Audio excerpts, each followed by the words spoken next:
hello, all you beautiful people. For anybody joining, we were just on our other platform on the, I can't say the platforms I was told because you'll get blocked, but if you can think about what noise a clock would make, that's where we were.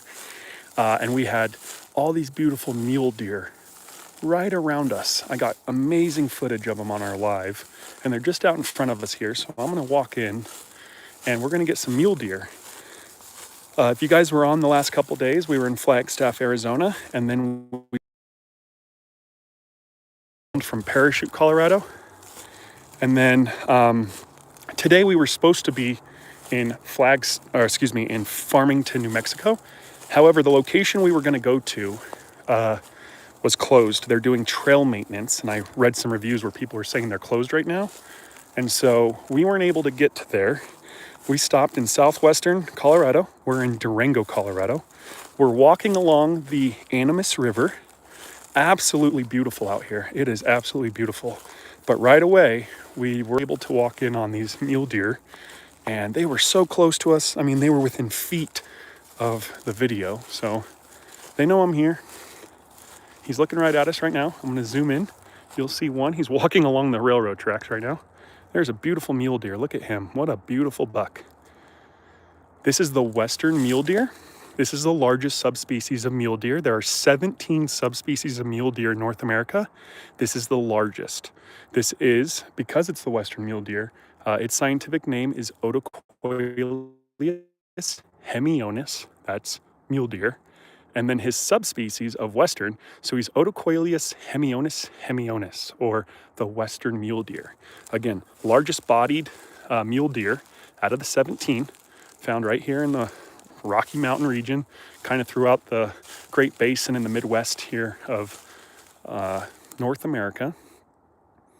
And he's just kind of looking at us. I think he was fine for a while, but now that I'm following him through the trees, yeah, you can see he's starting to get nervous. So we'll probably back off a little bit. I don't know where all the other ones are. There were 6 or 7 that we were, oh, there they go. There are 6 or 7 of them. They're just right here in front of us down on this little lip. Beautiful, look at this. Amazing, amazing mule deer. So you can see the mule deer is a little different from the whitetail in that they don't cover their rumps like a whitetail can. These guys always have a cream colored rump exposed, and they're so cute. They always look like the tip of their tail. It looks like they walked backwards and kind of sat down a little bit and dipped their tail in black paint. If we were on the western slope of Washington State, the subspecies there would be called the black-tailed deer. And that is just another subspecies of mule deer. So although this looks like a black-tailed deer, they look almost exactly the same. This is not. This is the western mule deer. Just one of the 17. If we were looking at whitetail, there are 23 subspecies of whitetail in North America. I'm gonna walk right in on these guys. They just don't seem to care. So, as I was explaining on the other video, as long as I continue walking at a normal pace, I keep talking, they know I'm here. I'm not presented as a threat like this. Predators don't announce themselves when they're going to attack, right? They're silent, they're quiet. If I would continue here, if I was to stop talking and went silent, he would immediately go on alert, right? He would be like, why did he stop? Okay, he made me out, he knows I'm here, and now he's silent. So they would assume I'm stalking them. If I was to crouch right now, his ears would pop. He would start to immediately get suspicious. If I tried to hide behind a bush or a tree, he would get a little nervous. There's another one. Beautiful, right? They would get nervous if I present as a predator. So by doing this, by continuously talking and just kind of walking, they're like, okay, this guy is no threat to us. Look at this. See, they don't mind. They're going to look at me. And like I said in the last one, they just look at me as I am an idiot with a cell phone in my hand. And they're not wrong. They're quite intelligent.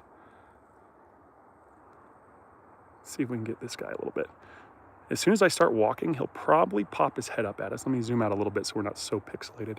Okay, I don't need to learn more. It's trying to give me a warning here. Whoop, Okay, here we go. There we go. Now you just take a look at him. And I'm just going to continue talking. He's going to make me out. He's going to look, wonder what we're doing. Beautiful little buck here. He's only a couple of years old. You can kind of tell by the hardware on top of his head. There's a couple in here that are easily 4 or 5. They're kind of getting to the peak of their life. A little bit ahead. This guy's probably 3 or 4 right here on the left. Can you exactly age them? Okay. Can you exactly age them? No, of course not. But you can kind of get within a 2-year window with deer, elk, moose. Judging by the hardware on top of their head, you can get pretty, like I said, within like a 2-year gap or window. So this guy's eating browse right now, or he's just what they're literally called browsing. The new little browse that are growing on all these bushes, he's just chewing off the tips. So he's literally eating wood, but he's eating the new shoots at the end, which are full of nutrients. Even in winter, they still pack some nutrients in there because they're trying to grow. And so by eating the nutrient-rich tips of the browse, they can get some nutrients through the cold of winter. So this right here, he's literally browsing. I'm gonna keep moving towards him. He'll probably move off. That's what we want, because now what I want to do is be able to go up this hill and get in on him. So let's go this way real quick. Oh man, I wish you guys could have seen the river though. It's teal and blue and green. We'll go there next, right after these deer a little bit. Beautiful foot markings in the soil here right off the tip of my toe. You can see right there, you can see where his foot went in, the hoof marks. And here, and you can track this animal up the hill and then go up a little bit. Right there, look at how beautiful. That is like a very defined tip of a, one of his toes, so one of his hooves went in there. They have cloven hooves, so they have hooves that can spread. They have 2 little hooves. They're all over pretty far to the left, but we'll go up. Let them see us. There they go. So now they've made us out. They feel a little safer. There's some more over to the right. I don't want to go any farther from here because there is a highway up to the right, and I don't want to push them out onto the road. That's priority number 1 right now, is to not get these guys to run towards the highway. So this is as far as we're going to go with these guys. They've crossed the tracks. You can hear the cars up above us, and we already have a couple deer. Let's see, where's his ears? There he is. We have a couple deer already pretty close. I wonder if there's a way I can turn off that. I keep getting a warning and it won't let me zoom in. There we go. Here's looking at you, kid. But again, priority number 1 is to keep the deer from going out onto that highway. So we're gonna back off from here. We had a great time with them. We're very thankful. Thank you guys so much for letting us spend some time with you. Look at how beautiful the sky is tonight. Beautiful sunset. But the Animas River that we were just at is back there. So stay with me and let's get back into it. We'll let these deer have their dinner time, and we'll get out of the way so they can kind of push back down into this area, and that way they don't go up onto the road. Alrighty. Beautiful cottonwood trees that we're walking through here. These large trees grow along rivers and waterways. There are, different species of cottonwood trees. However, there are only a couple that like to grow at higher elevation where we are now.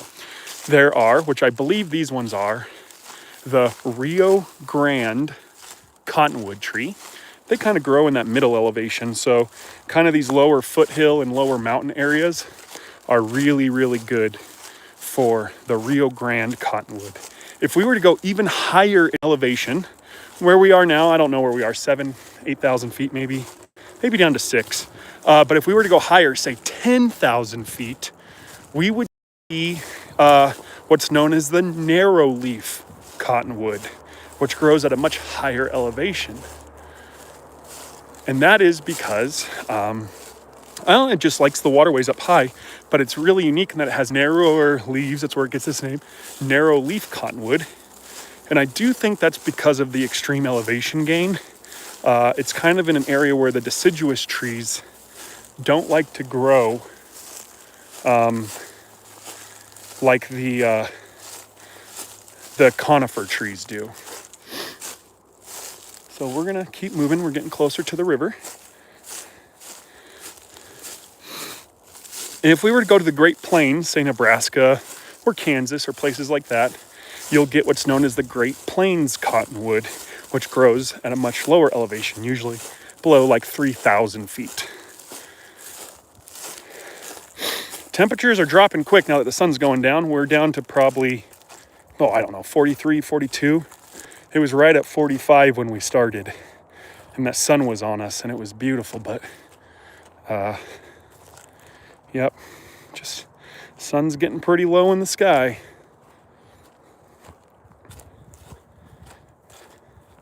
Just making our way downtown. We're almost there. This is where we ran into the deer right here, and the trail's just to our right. So that was really cool that we walked right in on the deer.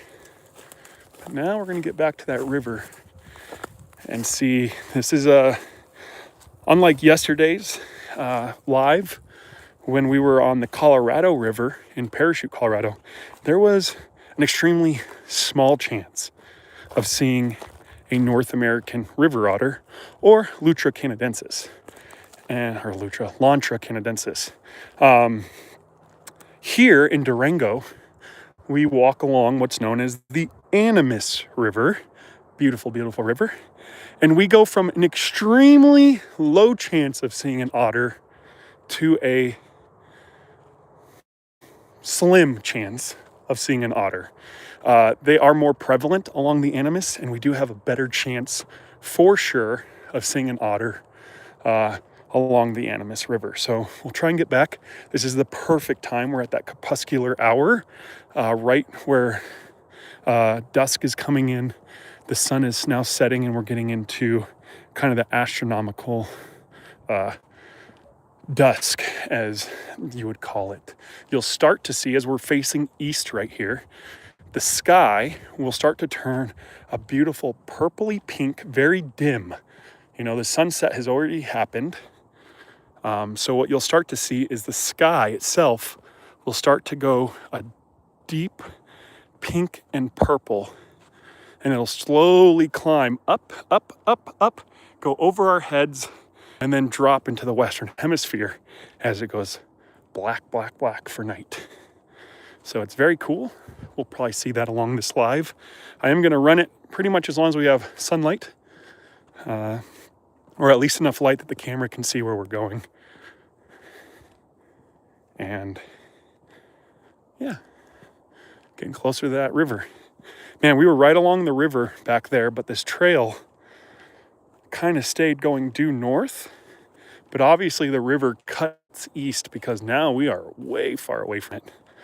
Right before we got on those deer, like the river comes back and goes all the way into those cottonwoods over there. So you can see that there's a big bow. And that's why this is called Oxbow Preserve down here in Durango, Colorado. I'm so glad we could find those deer. I was really hoping we could find some good wildlife here. And then on our last live there on our other platform, we were able to talk about magpies and mountain chickadees, and we saw different ducks like a ringneck, saw some mallards, we saw some geese flying, which were the Canada geese. So really cool, very cool. Here's the river. We have arrived. We won't see the watercolor quite as nice because the sun is down, but it is still beautiful. So let's walk right up to it. Maybe we'll see an otter. Oh, there's still a lot of blue and green. Look how blue. This is not AI because we're obviously running live. Look at, why does it keep warning me? I understand, but you need to let me zoom. There we go. Look at how teal that water is. Whoa, that is absolutely gorgeous. Okay. Camera's trying to run away from me.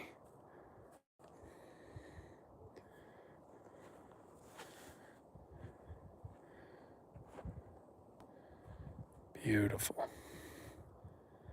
Beautiful Animas River. I actually thought we would see some ducks over here. I'm a little surprised we're not. But you can see there's the big bend, and it goes back to the west from there. And that's what the oxbow means. Oxbow is a very large bend in a river. And then it usually has a subsidiary from it that creates that oxbow or that bend in the river. Well, let's kind of keep going, but beautiful. I thought for sure we'd see a duck or two here, but around the corner there were ducks. So we'll just stay along. We're gonna walk the shoreline path now, and we'll start working our way back and just seeing what we can find. Man, that water is so tealish green. Some blues and purples in there. Absolutely stunning. Beautiful, beautiful water.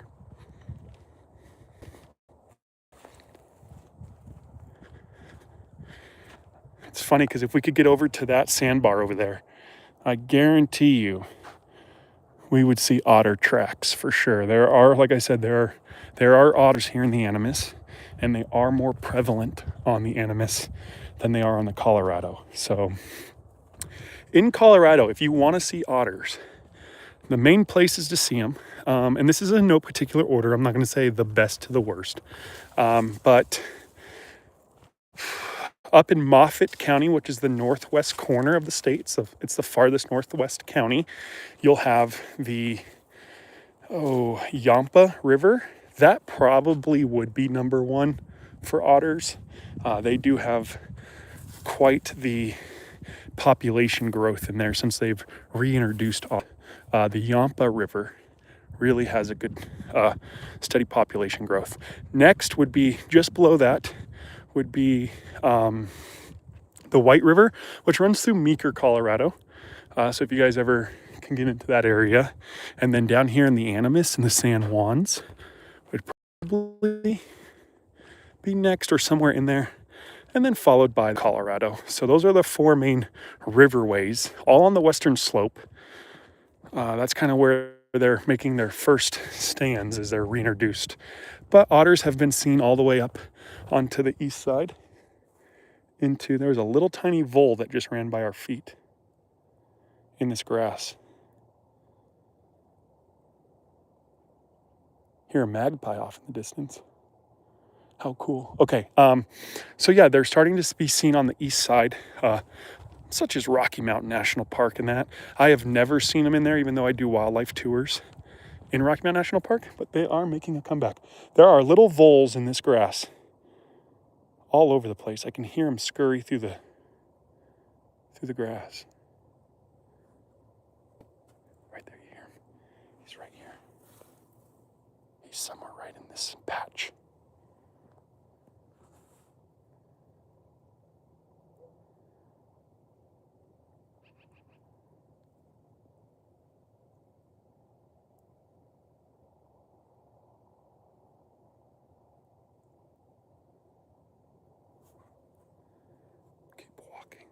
See if we get lucky and spot one as I walk.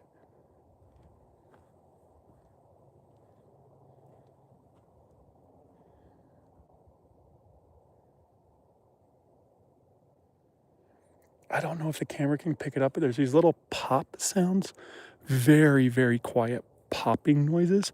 That's their teeth clicking together while they're chewing on the grasses and stuff. So you can actually hear all these little rodents in here feeding because it's so quiet. It is amazing. I don't think the camera can pick it up, but I can literally hear. Like you can hear them eating the blades of grass in here right now. That is so cool. Like I said, unless we're an owl, our chances of spotting one of those guys is pretty much zero. Well, let's go see some more of the Animas River here. Southwestern Colorado, Durango to be exact. Look how beautiful this water is.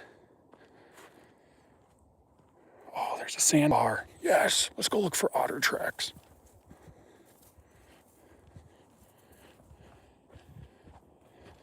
Other side is there's a green and then a bluish purple into this.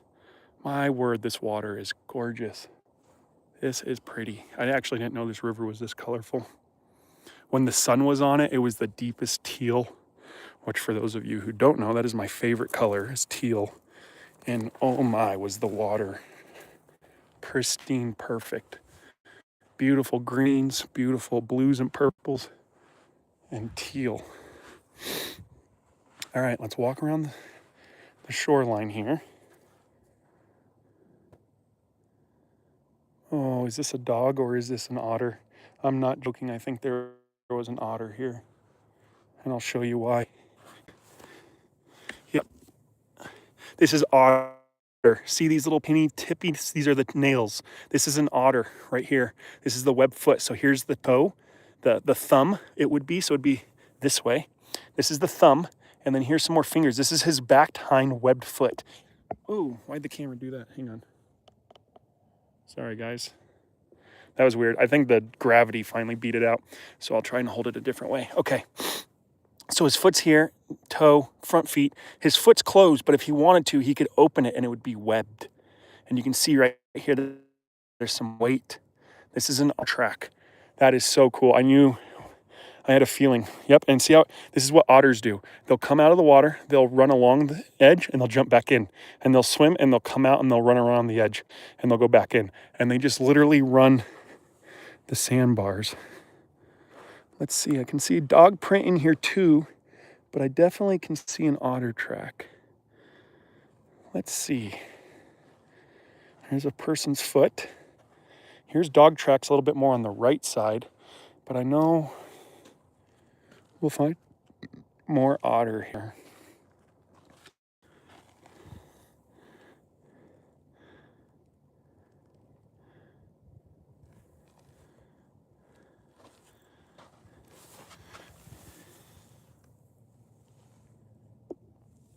Oh, keeps dying by holding it that way. I think gravity takes over. Sorry about that, guys. I think the gravity when I hold it at too far of an angle.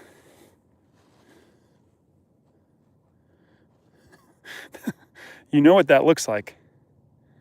It's not. It's a piece of wood. I swear. Knock on wood.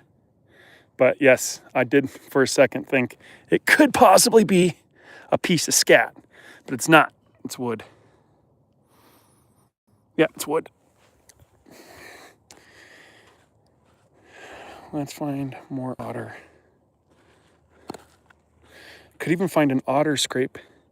That would be cool. Here's more otter right here. Right there. You can see the footprints. Those are the toes, the tips of the toes. 1, 2, 3, 4. That's an otter right there.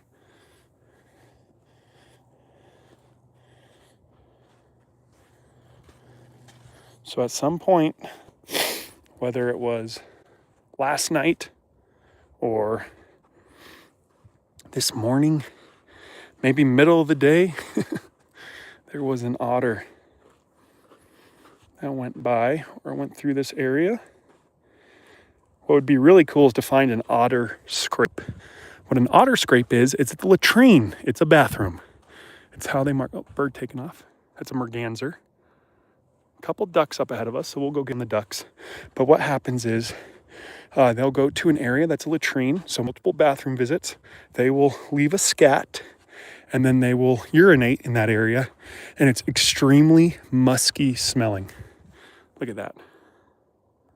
Scared up all those mergansers.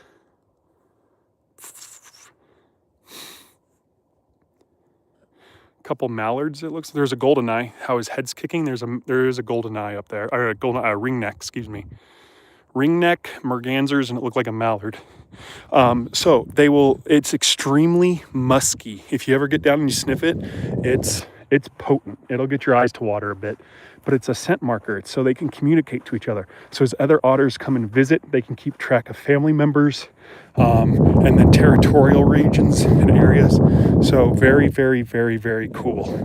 And I don't see one here, but this would be the area. They usually go on top of logs and stuff, so maybe out in the middle. Also, if there's a log or a rock or something on the edge, they're very good about doing it there too. So, getting dark. Well, we saw otter tracks. That's pretty cool. These ducks are going to take off again in a second. I'll try and zoom in on them, so that way when they fly, you guys can get a good view of it. Okay, I'll just kind of keep the camera on them.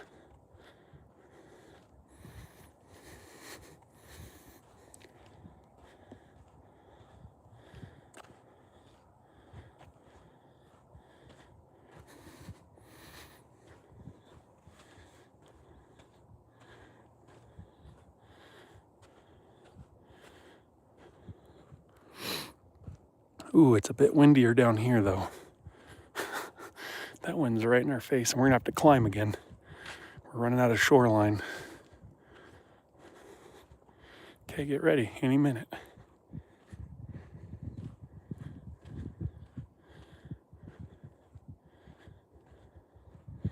As soon as they start flying, I'll stop moving and let you guys watch. See them all swimming away? They should take off here.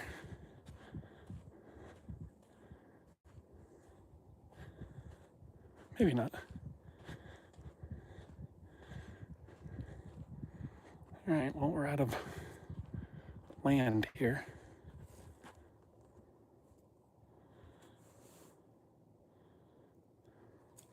I'm gonna start climbing. As I climb, they should definitely take off, because then I'm gonna silhouette myself and look like a predator. Nope, they're giving up.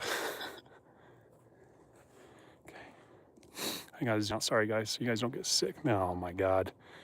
Paid actors. They're paid actors. They waited. You bums. The second I said I gotta zoom out, you saw, they took off. They're like, all right. Now, boys, here's our chance to make a break for it. All right, I have to climb, and I just didn't want to get you guys sick by getting bumped around all zoomed in. So let's climb.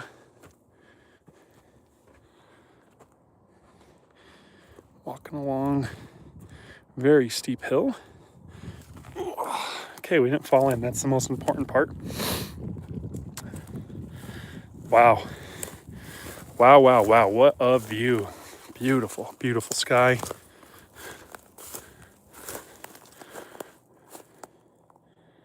Beautiful.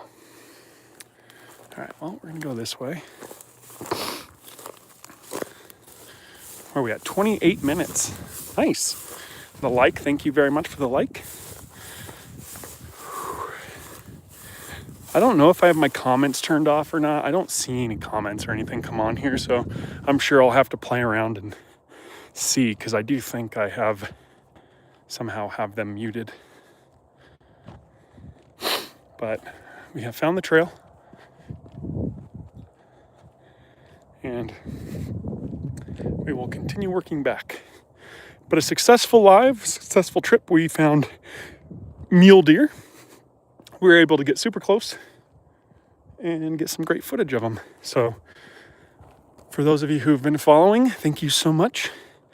Again, southwestern Colorado, Durango, Colorado today, along the Animas River. And tomorrow we'll be coming to you live from the greater Phoenix metro area. Might get out on the outskirts, see what we can find. But yep, southwestern Colorado now, southern Arizona tomorrow. Making some great rounds, covering a lot of distance. So it's awesome. We're able to bring you guys different views of wildlife from all over the place. So hopefully we can continue that trend, continue to get followers, and build a very nice community. If you can't tell, my nose is running, and my hand is frozen again. The rest of me is pretty good, but my hand is frozen. It's pretty funny. I'm trying to move the joystick very tenderly and gently, and it's like my thumb becomes a rock. All of a sudden I just push way too hard, too fast. So, alrighty, well, this cuts back in, and then it meets over by the trees over there, and then it's gonna hook left. So I think we'll call it here. We were able to get to 30 minutes. That was awesome. We saw some great wildlife. But I'm going to continue the drive tonight, and tomorrow we'll be coming to you from Arizona. Thank you all. Love you all. Please consider subscribing. I hope I earned your subscription, and I will see you guys mañana.